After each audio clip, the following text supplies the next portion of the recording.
Yeah, I wonder, moral policing often comes with state surveillance, and we're seeing increasing number of digital crackdowns on pornography in South Asia. Do you think censorship is just about sexuality, or is it about controlling broader dissent? I think, censorship is about containing this, the things which are seen as excess, abnormal, and anything that goes against the status quo. So, of course, Yeah. this is part of it. And, it's not just about sexuality. And we have seen like a certain version of, what counts as historical claims. And a lot of films like Padmavat, a bunch of films in the Indian cinema in the recent past, which had to be either changed. And Annapurani, there is a film that had to be withdrawn from Amazon Prime or Netflix, one of those platforms, because it upset certain groups, and they had lead actress had to offer a public apology. So it's interesting that there is certain expectations around what count as risk-free media. And Mhm. all the corporate platforms, whether it's Netflix or Amazon Prime or Z5 Global, they all have their executives, like global executives based in LA or different parts, who are going to look very closely and scrutinize material. And nobody wants to enter into this one-to-one thing with national governments, because their own very presence in these countries are also facilitated by the goodwill of the government. So it's interesting that they're not going to push back against being asked to remove a content because it's creating moral panic. They're going to Mhm. abide by it because they wanted to stay, and they're thinking of a long game as opposed to being tied to the kind of values that they want to promote. So with the platform era, things are changing, and I think censorship is going to become much more stringent in the years to come, because think about it, with every technological transition there is this moral panic. Cable television, video, piracy. Like video was like seen as a hub of piracy. And how video parlors are creating this kind of anxiety around what gets shown in the small parlors. Same with cable television. When cable television came, also there was this anxiety around what will happen to the films now that films are going to be shown on cable television, and they are engaging in this illicit practice of showcasing new films in slots where the films are still new and are in circulation. The platform, the streaming market is a prime spot where censorship will be imposed. And I think it's like right now it's like a testing space where governments are trying to see how can you navigate this, because it's not just about a national market. These are global corporate companies. So there is a push and pull relationship you will see, and many of these advisories are an indication that regulation is an ongoing conversation. This is really interesting. So, despite all the stigma and censorship, alternative spaces for sexuality and pornography are also emerging. Can we think of soft porn as a space of resistance, even when it operates within capitalist and patriarchal constraints? One thing is that the OTT platforms that are basically right now the space where many of these films are being made as series. One doesn't know about the labor practices there, right? So like we see a lot of complaints and like lot of media sensationalism around the fact that women are being tricked into it, they are being exploited. That's a narrative that is emerging. But at the same time, there is a lot of circulation and distribution of these content, and there's a huge subscription network that they're relying on, both in South Asia and also the South Asian diaspora abroad. So that Mhm. is where the difference is from soft porn. Soft porn, like, must have gone maximum to the Middle Eastern Gulf and Yeah. not the global North. Yeah. But we have, like Anirban Baisya, a colleague of mine, and me, we have written a piece on one of the Canadian cammers who is actually, looking at this auntie figure and taking kind of South Asian references in order to carve out a kind of an audience that she's looking for. And she's using her own ethnicity as a South Asian woman to do that. And that's in Yeah. the Canadian context. So it's interesting that these things are existing, coexisting. The idea of camming is coexisting alongside this hub of films that are being made, and and all of these are curated content, right? Like any other streaming platform, Mhm. algorithmic choices are also like kind of conditioning what you like, what you want to see, and so that time shifting option is also creating new patterns of viewing on multiple devices, or moving from one device and catching up on another device. So this kind of erotic content is right now consumed like a television show, like a film, not just as porn. Like there was a point of time in the 90s, I don't know whether you would remember, but all the internet cafes in Yeah. India, they were like in various parts of South Asia, I'm sure, Yeah. had this kind of restriction that If you're going inside, you will have to be in a space which is public enough, quasi public, so that you're not engaging in intimacy, or Yeah. more than two people cannot go into a booth alone. So it's Hmm. interesting that there are concerns about public morality and Yeah. technological transition that are integrally connected, and doesn't change when things move to streaming, when it's not just about men attending a soft porn exhibition in a B circuit cinema hall, where it's an all male audience and there is a certain homosociality that comes with it. Right Yeah. now it's about devices, and you have that individual private space that you are creating, and moving between technologies. And I also want to say that Showgirls of Pakistan, which is like a documentary about Mujra done performers, was Yeah. interesting. Yeah, I would like to hear what you think about it, because I thought that was very I interesting. I Yeah, have so much to say, but yeah, I'm still learning how to interview in a way where I don't get the interview off track. But yeah, yeah, just sure. having researched regional films and the role of masculinity and like in Punjabi cinema and other things, I do see a lot of parallels. But to give a cohesive sort of, I haven't had a chance to watch that documentary, but Mm-hmm. yeah, I do see a lot of parallels in my mind, but I haven't been able to Yeah, yeah, yeah. articulate it in a way where I can contribute to the discussion right away. Because But I thought that the Mujra and the Lotte Hawk has written about Bangladeshi cut pieces. So she's so when I was a film reporter, our environmental department used to do the censorship. So they Mm, would go into these sort of stage shows. And in my interviews with a lot of the stage dancers and those things, uh, you know, a lot of them felt this sort of feeling of, guilt, mm, towards their craft. So a lot of them, used to do like dars in the middle of their performances, read mm, the Quran, pray during their performances so that, they could feel that, they weren't doing something so taboo mm, in that context. But there's so many elements to it. Obviously the role of censorship has mm. has a huge role in the film industry there, and surveillance as well. So Right, right. yeah. I think there is something about the circulation of soft porn, mujra, and this Bangladeshi cut pieces, creating a different sensorium in terms of what media is. Because when I went to some of the markets in Karama, there were like a lot of these like cassettes which were like stacked together, in Mhm. terms of like, and like people were like, these are all like from South Asia, these are all from like India, Pakistan. So there is an imagination created by seeing all of them in one place, one space, even though they might be like circulating or have very different mode of production or cultural perception around performance. There is Yeah. something about it not being the mainstream, Mhm. but Yeah. creating kind of a quasi public and audience where they all know that these are parts of tabooed fantasies, but at the same time they are like in currency and people are looking Yeah. for it. Yeah. I guess like my other question is, South Asian feminist movements many of them have taken an anti-porn stance. Do you think there's a space for feminist or radical porn that challenges these dominant narratives? Actually, there is a lot of scholarship around feminist porn studies. So there is a book called Feminist Porn Book. A lot of scholars like Constance Penley and Myrtle Miller Young, Lynn Kamala, Jennifer Nash. A lot of these scholars are writing about a feminist intervention into understanding the kind of messiness around pornography, because we need to move around from anti censorship, pro censorship kind of, because Mhm. that doesn't take you anywhere. And you need to understand that what we are looking for is like a different way of knowledge production, where we're interested in inclusive practices, where we're talking to different stakeholders involved in it. My project would have been very different if I was just talking only to the men involved and not the women, right?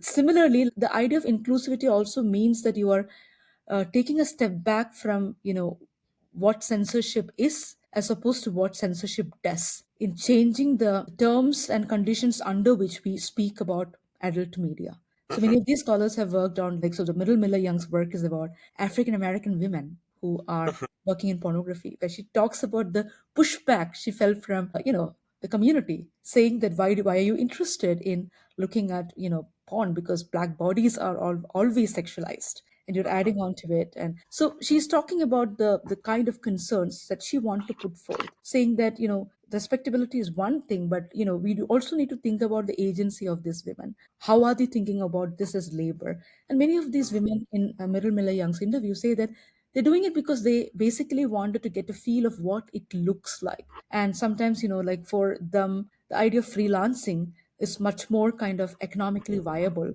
rather than be tied to a 9 to 5 job. So, Yeah. interesting aspect. Heather Berg has a book on porn and work, looking at Mhm. porn workers and sex workers and the understanding of a Marxist understanding of class and labor Mhm. practices that inform it. So there is a lot of scholarship in the Western context that look at pornography. So when I started my work, there weren't much scholarship in the Indian context. So Shohini Ghosh has written on pornography, and Chadu Gupta has written extensively on porn. Anjali Arundekar. So I did have like this signaling work, but in terms of media porn intersection, there has not been much work. So like when I started my work, like I moved from started my PhD in JNU, then I moved to USC for my PhD, and that was a time when I got in touch with this other scholars in Europe and in US working on adult media.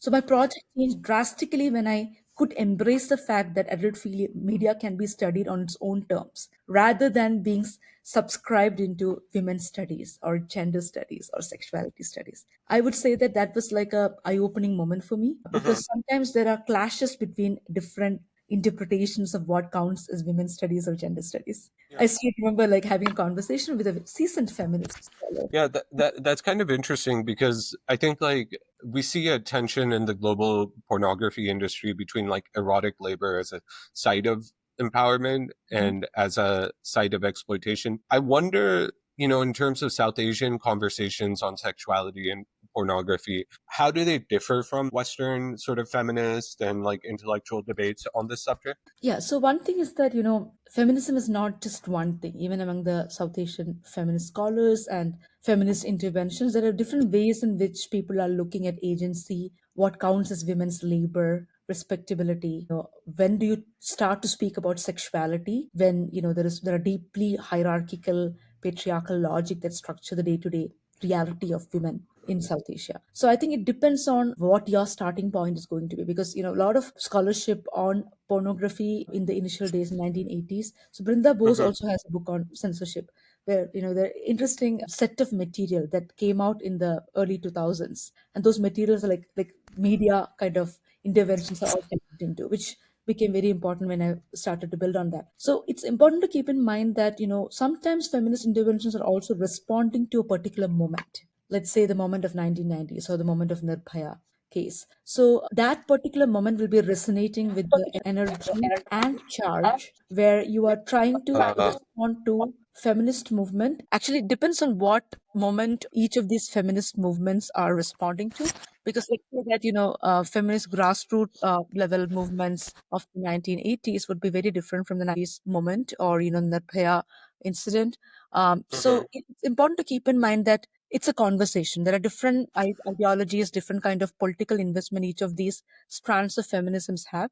And I think the kind of productive tension that they have is something that you will see in soft porn and the responses to it. There were a lot of women's groups who protested against soft porn, saying Yeah. that soft porn is part of the indecent representation of women. They are exploiting actresses, and they have like a lot of problematic and questionable casting practices, etc. And the support for soft porn to be looked at in a nuanced way by understanding that soft porn women are not always being tricked into it. It comes Yeah. much later, and that comes with the genre of autobiographical accounts. So we have this Oh, okay. autobiography by Nalini Jamila, where Jamila writes about, and it's interesting that what does it mean for a sex worker to write her own experiences itself has been a contested debate in Kerala. It's literally, Mhm. is it literature? Is it memoir? Is it like autobiographical confessions? So I think that Yeah. was a key moment. And J. Devika has a fantastic introduction to the English translation of the book.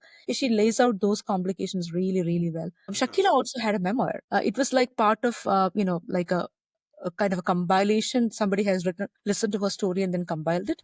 And that became the premise for a biopic on her called Yeah. Shakila, Not a Porn Star, which I don't think had served much in terms of demystifying her life. But I think the autobiographical account and the, accompanying media visibility where Shakila started to talk about her experiences did a lot in terms of understanding who Shakila is as opposed to just the icon that you see in the film. And Shakila right now has like a very wide network. And I think what is interesting for us to hold on to while you read the book and while you hear about more conversation about soft porn is the fact that Shakira also appeared in a promo sketch for the Amazon series Sex Education. So Sex So Education, yeah. yeah. No, I have about four more questions left Okay. because this is such an exciting conversation. I've been thinking a lot about who actually controls like visibility in South Asian pornography and how the global porn platforms shape what kinds of bodies are considered desirable in a sense. And I'll just latch on the second question from this section, which is there's a growing industry of South Asian adult content creators, some using platforms like OnlyFans for economic survival, and others trying to reclaim sexual agency. Do you see this as a shift, of sorts? Yes, I certainly see this as a shift because online platforms like OnlyFans had allowed space for creators like erotic performers to basically think about what is economical for them, what is comfortable for them. So in the book, I actually end with one of the creators who's also like trying to talk about the kind of pushback she has faced. She's based in the US, and she's also like trying to say what does it mean for a creator who's Mm-hmm. a Malayali woman to be doing this. On the one hand, it's also like performing certain tropes of soft porn, but at the same Mm-hmm. time these platforms also put you in continuation with this expectation of that there is a availability of it being something more than just performance. So I think she talks about it like very interestingly. And there are a lot of South Asian creators who are in OnlyFans, and there is a very curated way in which these South Asian ethnicity is kind of like marketed in global platforms like Pornhub. So if you like look at Pornhub, you will see there are a lot of clips from soft porn films Yeah. that appear there, and they're all part of like broader Indian porn, or nobody calls it Malayalam porn anymore. Now it all becomes part of either auntie porn, which is again like these tropes that were used in soft porn. So I think it's kind of packaged for a Yeah. kind of a global platform which is looking for metadata and keyword and algorithm in order to curate experiences and search, like the search engines, what they're looking for. Pornhub has this research thing called Pornhub Insights, and I usually kind of look at it just to get a sense of what has changed, and the keyword pattern has changed over a period of time in terms of what Mm-hmm. keywords have been used, because in this era of AI, it's also about like identifying those keywords and trying to streamline it so that you are able to basically tap into the kind of desires and wish list people are looking for. And many Mm-hmm. of these content that appears in these platforms are not really original content. They are derivative content from soft porn films or other films which are taken out of their context, but again, like repackaged it using different metadata. So that is something to keep in mind while we are looking at, Yeah. yeah, this. Yeah, I wonder. I think it was like Jose Esteban Muñoz Yeah. who talks about queer utopia, a way of imagining, pleasure beyond capitalist and caste structures, maybe in a sense. I wonder if like pornography in certain spaces can, function as a site of possibility as well, beyond just like consumptive sort of curated sort of pieces of media content or something like that. Always this possibility of a different future. I think when I Yeah. started with this project, I was like, what is the main takeaway of us looking at a tabooed and marginalized film industry? For me, it is just about female sexual pleasure. We never talk about that in the Indian context. None of the films really kind of refer to it because it's again seen as something that will like, be in the radar of censorship guidelines and regulations. But what does it mean for people to live their life with dignity, the kind of choices they have taken and wanted to put to practice? And I think that option has to be there. That should not be taken away from them. One thing is Hmm. that, there are a lot of regulatory and, social kind of constraints that already condition certain expectations from women in societies. And Yeah. it's important for us to treat people who do erotic work or people who do sex work, who consider sex as labor, as equal partners as much as we would Hmm. support, actresses in general. And I think that's where I consider this to be like part of the broader labor concerns, because in the gig economy era, like people who do OnlyFans work for like 5 hours a day might feel that to be like a better investment of Hmm. their time than working for 9 to 5, like many of the young respondents said. So the changed era of like what does it mean in terms of work satisfaction, or what you consider as something that is worth exploring for your desire and dignity. I think that is where the openness has to be there. I don't think believe in closing down conversations. I believe in opening out conversations, where conversations around sexual desire, conversations about what does it mean to feel that you belong. For a Yeah. few women, seeing a lesbian couple kissing might just be like one thing that you probably might not see in a lot of mainstream representations. If that is what Yeah. can connect them about who they are, what they feel, and give them happiness, then let it be so. We don't have to completely shut it down because it doesn't fit into the hetero normative matrix of idealized representation. Yeah, that's an important thing for readers and viewers of this channel to take away. Uh, and what's next for you? Where do you see your research going from here? Are you working on any interesting projects, and any advice to young researchers out there? So the second book project is very different from the rated A sexuality thing. I'm working on colonial plantations in Southeast Asia and looking at the labor migration between South Asia and Southeast Asia, the indentured labor and plantation imagination, and how does it kind of situate the Malaysian Indian identity. So it's like a archival project, but also like taps into the Malaysian Indian community, their media making practices, and what does it feel for them to hold on to their Indian roots while they are, being part of this assemblage of nostalgic experiences around plantations. With young scholars, I actually get a lot of emails from people asking about like, would you advise us doing a work on sexuality or porn under the kind of political climates that we are in? Because that's the Mhm. question I normally get from grad students who want to apply to our program at Madison. And I think if it Yeah. really, if this is a project you think you want to do, you should certainly go ahead and do it. Always think about like PhD is like a long time commitment. That what we Yeah. think as trending, let's say in 2025, might not be as exciting for you 5 years later. So it's Yeah. always like 5 years later, will you still feel as excited with this project as you are now? Is that is the kind of litmus test for me. And that excitement is what actually makes people hold on to it and understand new ways of producing knowledge. I think how knowledge is produced, how do you kind of like write histories of precariously placed communities who are marginalized, whose histories have always been written using sensational narratives. I think there is a lot of ethical investment in writing those stories, and it's not doesn't emerge in like 1 or 2 years. Sometimes it Yeah. means waiting for like 10 years. But when you Yeah. feel that's what the community wants and that's what connects you, I think that's the pleasure that comes out of research. So I want to thank you, Darshana, for taking out time. I know you have to get to class and educate the next generation of scholars out there. Thank you for this very important discussion around censorship, caste, film labor, and the politics of sexuality in South Asia. Your work is really amazing. And to the viewers out there, don't forget to like, subscribe, and share